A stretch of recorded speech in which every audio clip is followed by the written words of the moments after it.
السلام عليكم ورحمة الله. حالة النهاردة حالة سقوط رحمي ومهبلي تام من الدرجة التالتة زي ما هنشوف كده. بصينا عليها بالسونار طبعا لاستبعاد أي حاجات مصاحبة ليها. عن الحالات اللي زي دي بتعاني من سلس بولي أو عدم تحكم في البول مع الستريس. يعني ده بيكون أثناء الحزق أو الضحك أو العطس أو الحاجات اللي زي كده. وطبعا بتشتكي من آلام نتيجة السقوط ده، آلام نتيجة سقوط الرحم والمهبلي. طبعا القرار الأمثل والعلاج الجراحي للحالات دي بيكون استئصال الرحم، خصوصا وإن إحنا 55 سنة، وبيكون استئصال تام للرحم والمبيضين مع تعليق الفولت أو العنق المهبل بتركيب شبكة بتثبت في المنطقة العجزية، طبعا ده لمنع حدوث سقوط الفولت برولابس أو سقوط المهبل. طبعا دخلنا بالمنظار، بنبدأ عملية استئصال الرحم بالخطوات المتعارف عليها. طبعا زي ما شفنا في أول الفيديو الرحم كان ساقط مش باين خالص لأنه سيرت جري أو كومبليت بروسيدنسيا زي ما شفنا في أول الفيديو. بنبدأ نعمل فصل الأربطة بتاعة الرحم الراوند ليجامنت، وبنعمل ديسكشن للانتيريور بريتون زي ما احنا شايفين عشان نبدأ ننزل مستوى البلادر أو المثانة البولية.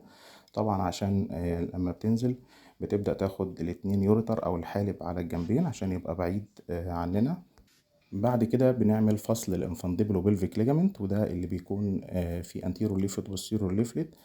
بنكمل ديسكشن برضو عشان بننزل البلادر لمستوى معين زي ما احنا شايفين. وبنبدأ الناحية التانية في الناحية الليفت نبدأ الراوند ليجامنت ده نعمل ليه فصل سيلينج وبعدين فصل، وبعدين الانفانديبلو بلفيك ليجامنت من تحت مستوى الاوفرز، لان طبعا احنا قلنا هنشيل الاوفرز في الحالة اللي زي كده. وبنكمل ديسكشن بتاع الانتيريور ليفلت والبوستيريور ليفلت بتاع الانفانديبلو بلفيك ليجامنت.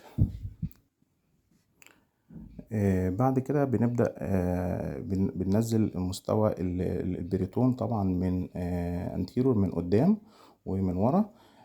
بنبدأ نعمل ديسكشن للفاشية around الانتيرور فاجينال وول زي ما احنا شايفين كده. وبعدين بنبدأ نعمل سيلينج لليوتراين ارتري او الشريان المغذي للرحم. بنعمل سكلينوتايزيشن الاول عشان يبدأ يبان، وبنعمل له يعني كي او سيلينج على اكثر من ليفل في كذا مستوى طبعا علشان يبقى سكيورد. وميديال ليه بنبدأ برضو ناخد الماكن رودت ليجامنت. بعد كده بنبدأ فصل للرحم نفسه من الانتيرو فاجينال وول زي ما احنا شايفين. بنبدأ نقطع اليوترس، نفصل اليوترس عن طريق الفاجينال وول من ورا وبرضو من قدام انتيرو وبوستيرلي، ممكن زي ما احنا شايفين بالهوك او بالليجاشور. وبعد فصله تماما بنبدأ طبعا تنزيل اليوترس او نبدأ نخرجه من فتحة المهبل زي ما احنا شايفين كده يبدأ يخرج. بعد كده بنبدأ نعمل غلق أو خياطة للفاجينال فولت لفتحة المهبل اللي طبعا نزل منها اليوترس أو الرحم بغرز متصلة. ودي طبعا الجزء اللي هنثبت فيه الشبكة وهنثبتها في المنطقة العجزية زي ما هنشوف كده. دلوقتي احنا خلصنا الريبير بتاع الفولت وخلصنا الغرز بتاعتنا. بنبدأ نعمل هوموستيزس وغسل. ده المنظر النهائي بعد ما خلصنا استئصال الرحم. بنبدأ نبعد الكولون أو القولون عن الفيلد بتاعنا عشان يوسع لنا، نقدر نعمل ديستكشن على المنطقة العجزية.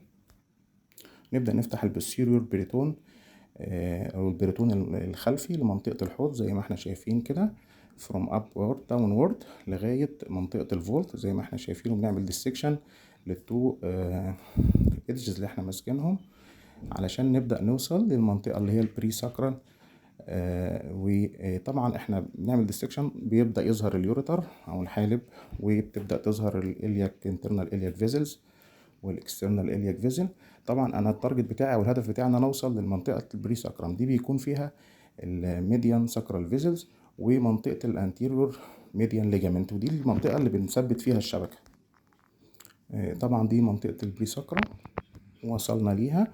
بنبدأ ندخل الشبكة وبنبدأ نثبتها في الفولت بغرز منفصلة حوالي يعني 3 أو 4 غرز. بنثبت المش في الفولت في الانتيريور وول اوف ذا فاجينا،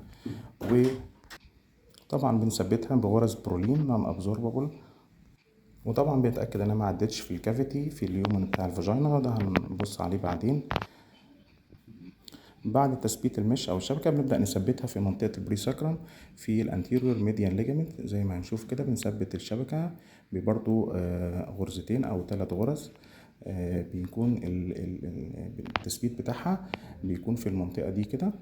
زي ما قلنا بنثبتها في الانتيريور ميديان ليجامنت، ونكون بعيدين عن الساكرال فيزلز او الميديان ساكرال فيزلز. بعد تثبيت الشبكة بنبدأ نعمل غلق للبريتون، نبدأ نقفله على الشبكة علشان ما تعملش ايروجن او اي اريتيشن للجي اي تي. زي ما هنشوف بنبدأ غلق البريتون بغرز متصلة زي ما احنا شايفين كده لحد الاخر. وبعد غلق البريتون طبعا بنبدأ نقص الشبكة على المنطقة اللي هي محتاجاها. وده الشكل بعد ما خلصنا. خلصنا استئصال الرحم بالمنظار. طبعا احنا عملنا استئصال كامل للرحم والمبيضين، لان طبعا السن فوق 55 سنه، وفي طبعا في حاله المونيبوز. وطبعا عملنا تركيب شبكه للفولت علشان طبعا السقوط الرحمي والسقوط المهبلي اللي كان موجود. طبعا تركيب الشبكه ده بيقي ضد حدوث فولت برولابس او سقوط للمهبل تاني. طبعا تم عمل تصليح مهبلي خلفي، والحاله الحمد لله بقت احسن كتير. ونشوفكم على خير ان شاء الله في حالات قادمه ان شاء الله. شكرا لكم.